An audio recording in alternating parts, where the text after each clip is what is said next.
শিলচরের আশ্রম রোডে দুপক্ষের মারপিটে গুরুতর আহত বহু।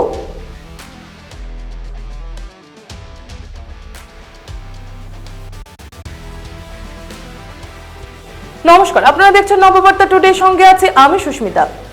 শিলচর আশ্রম রোডে শিশু মন্দির সংলগ্ন গলিতে দুপক্ষের মারপিটের ঘটনায় বেশ কজন গুরুতর আহত হবার খবর পাওয়া গেছে।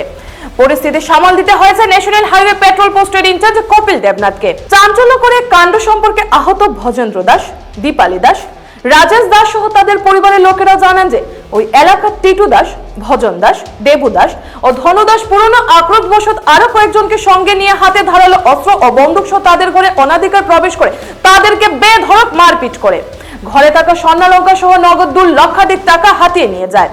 দুষ্কৃতীদের মারে গুরুতরভাবে আহত হন তাদের পরিবারের একজন গর্ভবতী মহিলাও। পরে তাদের আত্মনাদে স্থানীয় লোকেরা ঘটনাস্থলে উপস্থিত হলে দুষ্কৃতীরা পালিয়ে গা ঢাকা দেয়। বর্তমানে আহতরা শিলচর মেডিকেল কলেজে চিকিৎসাধীন রয়েছেন।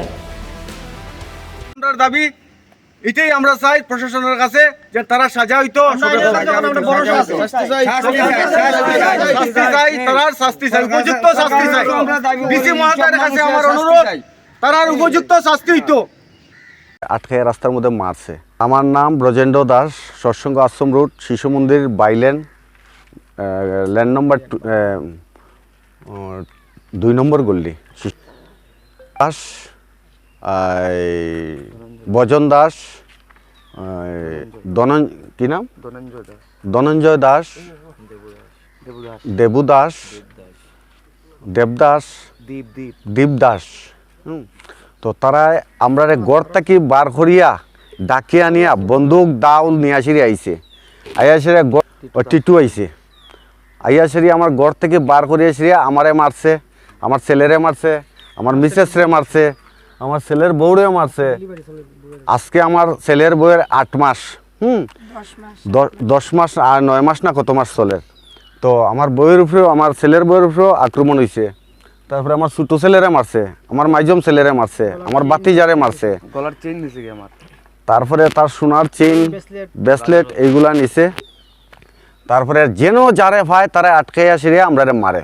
আমরা গিয়াছিরে কইরাম যে এই কিতা হইছে কিতা হইছে কিতা হইছে কইবার সময় দেনা, পিছন দিক থেকে একটা বাড়ি মারে, সামনের দিক থেকে একটা মারে। মানে দেখা যায় এখানে যে মানে দল নিয়ে আসিরে, মানে 20 থেকে 30 জন ছেলে তার সঙ্গে। তারপরে আবার আমরা ওইদিকে আমার ছেলেরে মারিয়া মাথা উঠা ফাটাইয়া একদম ব্লাড বার করে লিয়েছে। তারা মেডিকেল নিয়ে যেতাম, মেডিকেল নিয়ে যেতে দেয় না, তারা রাস্তার মধ্যে আটকাইয়া আবার আমারে মারছে। আমারে মারিয়া সেরিয়া আবার ইয়ে সেরিয়া আমার ওই যে আমার ইয়ে বাই লাগে হেরেও মারছে। হ্যাঁ, তারপরে দিকে তারা দেখা যায় কিতা হাতের মধ্যে আতে বেন্দা দাও সবের কাছে হাতিয়ার আছে। তো এই ধরনের এর আগে একবার তারা এরকম প্ল্যান করছে। এই মনে হয় 2-3 বছর আগে এইরকম আবার আক্রমণ করছিল। তারা জিদ বাঁধিয়া রয়েছে, কিন্তু তারার উপরে আমরা আজ পর্যন্ত কোনো ধরনের কোনো অত্যাচার এবং লাগালাগি কোনো কিচ্ছু করছি না। এমনি তারার যেন কি আমরা ক্ষতি করছি তারার, এটা তো আমি বুঝতে পারলাম না। ঠিক আছে, এখন আমরা প্রশাসনের কাছে একটাই দাবি, এই ছেলেগুলারে জীবনযাপন জেল হইতো তারার, আর টিটুরে ইনকাউন্টার করা হইতো।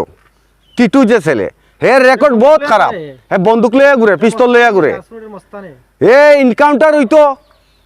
আর না, আর বাকি যারা আছে 2 দিন আগে জেলের পুলিশে আমরা আশ্রমের দুর্গাপূজার দশমীতে তার শশীন্দ্রদার ছেলে ধনু দাস, তার কাছে আমি হাতেও দরিয়া পাওয়াতে দরিয়া মাপসাইয়া কইছি আমি তার কাছে বলে কোনো যদি বুল টুল হয় বাবা কেউ ঝগড়া টগড়া করিও না।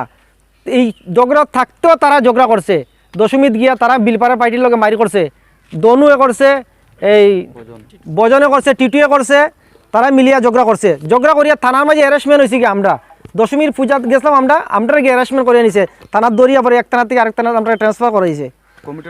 কমিটি মানে সবরে মানে আমরা অসম্মানী করাই নিয়েছে। তারা 2 দিন পরে পরে এরকম ঘটনা করে, 2 দিন পরে পরে ঘটনা। ওই দিনে একটা ছেলেরে মারিয়া গলার চেইন নিচে গিয়া 1 লাখ টাকা মোবাইল লিয়ে গেছে, গলার একটা চেইন লিয়ে গেছে, আমরা টাকা পয়সা নিছে, চেইন নিছে। আমি আমার বাতিজারে নিয়ে আমি নিজে মেডিকেল নিয়ে আইতাম, তারা রাস্তা মেয়ে আটকাইয়া মারধর করা শুরু করছে। তার শশীন্দ্রদার ছোটো ছেলেটায় আমার কলারও ধরছে, ধরিয়ে আমারে মানে মারার চেষ্টা করছে। আরও কয়েকটা ছেলে আমার লাত্তি করছে, আমার গলার চেইন আসলো, আমার ব্রেসলেট আসলো, তারা নিচে গিয়ে মারিয়া দূরিয়ে আমরা আবার সময় পাইতেছি না। মানে আমরা রাস্তা দিকে আইতেই দেয় না তারা, মানে আমরা আটকে মারধর করছে তারা।